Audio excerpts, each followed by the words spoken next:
everybody, this is the Starving Martian, and today we're taking a look at Babyface from the first Toy Story movie, as put out by Thinkway Toys, company that snatched up the rights to the Toy Story franchise to make action figures out of. I believe they still have those rights, but anyway, this is Babyface. Is actually one of my two favorite characters in the Toy Story franchise.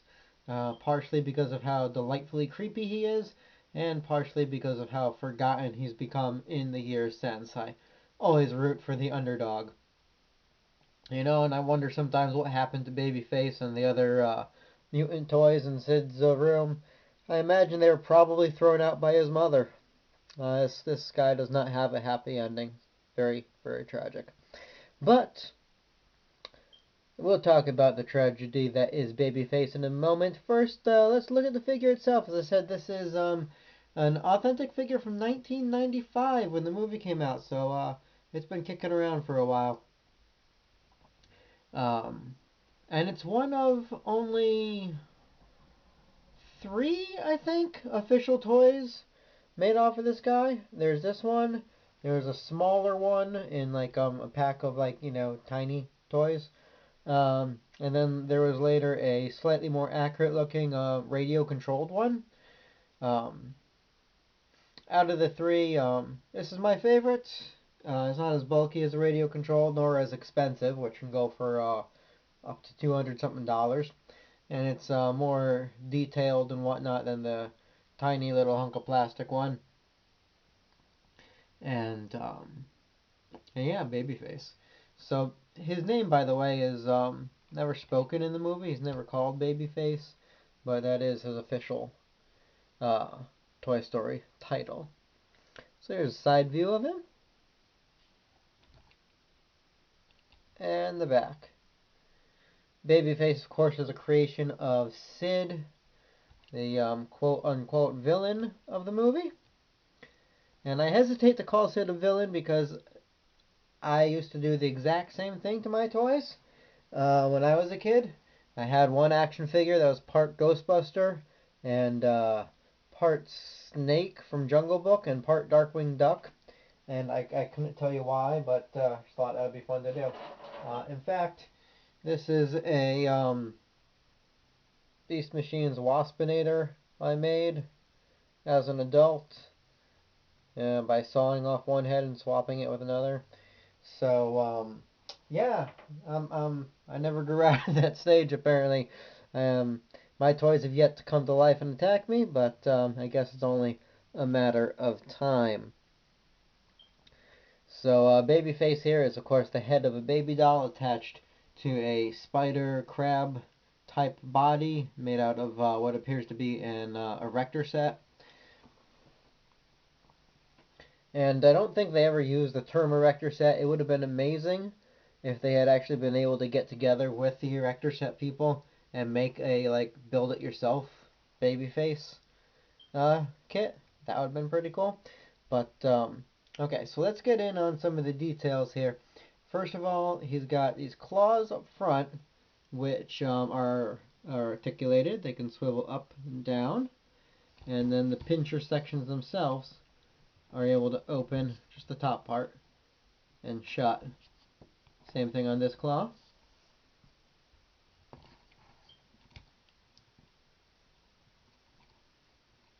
Alright, so you're able to pose him as you like. He's got all these little spindly legs, which are not quite as posable. The ones in the center are. You can raise these up and down. There's no posability on these joints in the middle. That's just there for show. The head turns. And sometimes it turns by itself when you're not looking. Oh, the other bit of motion here is it's kind of the camera up over him to see this, but he's got one of those eyes that you see in a lot of baby dolls where you lay him down and there he goes. He shuts his eye to go nappy nap. And it's like, don't wake baby. Ah, he sees us, run! And his special feature he's got, we're going to pull the camera back a little bit for this, but underneath here he's got his little friction motor, and so you just kind of pull him back and let him go. Come on, there he goes. Whoop. Hey, he's pretty quick. Tried to get off my table. As I said, he's got a mind of his own. He's really creepy. No, seriously, this thing is pretty creepy. I mean, here, we'll compare him to an alien. And we'll compare him to a mummy. There we go. And you guys tell me which one is creepier. Now I want to watch Aliens versus Mummies. Apparently Aliens won. Alright, the only other comparison I have is this Taco Bell Dr. Pretorius from the Mask cartoon.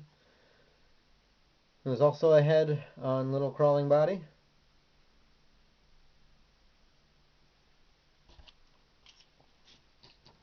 One thing I'd like to point out is some of the detail work that went into this guy, because from the pictures I had seen of him, I had assumed that this eye was simply like blacked out, but it's not. It's hard to tell on camera, but maybe Dr. Pretorius here can help us.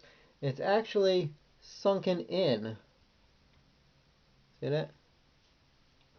And then there's a blacked out piece of plastic like an inch inside. So yeah, that eye is missing. And that probably can't feel good. Sorry about that. Hope he doesn't take his vengeance upon me. And it's probably going to be impossible to make out on my cheapsy-doo camera. But on the face itself, there's very, very light lines here. Little markings. Almost tiny scars. As if... my guess would be that they're marks from being like put in a vice when Sid was having his fun, chopping the head off, plucking the hairs out, that kind of thing. Yeah. The erector set, legs and body, they're one of the things that are a little bit less screen accurate. These divots here should be holes, and I think it's the wrong shade of gray. Should be lighter, maybe a little more silvery. But again, they did put some interesting details here, like little nut and bolts that hold the legs together. Those were molded in. And, I've always looked at Babyface and wondered how would you make one of these, because it doesn't seem to me like these bits here should be able to attach the way that they do. Well, a small detail you can actually see on the toy. And let me remove this leg. The limbs come separate. You have to assemble them. But one detail they actually put on here is you can see down below that the erector set piece has been twisted. And so it's got this molded twist to it, and it's on some of the legs as well. So, upside down. That's upside down. So, yeah, so they actually sculpted in that little detail there these bits aren't supposed to be like that. Sid took and bent them out of shape in order to make the legs work. A twisted genius.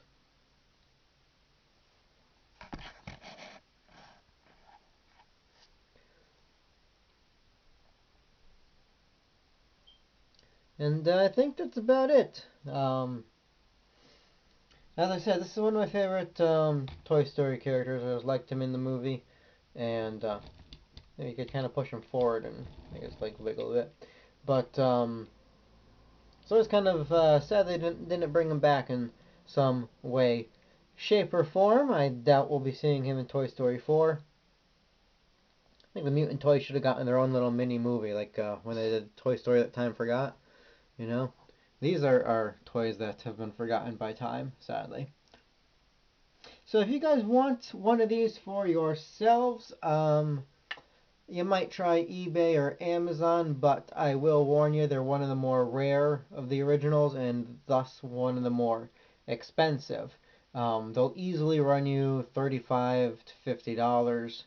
So be aware of that. You could get like some of the other figures really cheap because you could go anywhere and get a Woody figure or a Buzz Lightyear or Rex or an Alien or what have you. But this was the only movie that featured Babyface, so it's the only figure of him besides the later radio controlled one I already talked about that they came out with. Is he worth it? Well, that's completely up to you. That depends on if you have the shelf space for him and if you have room in your nightmares. Me, personally, I'm glad I got him.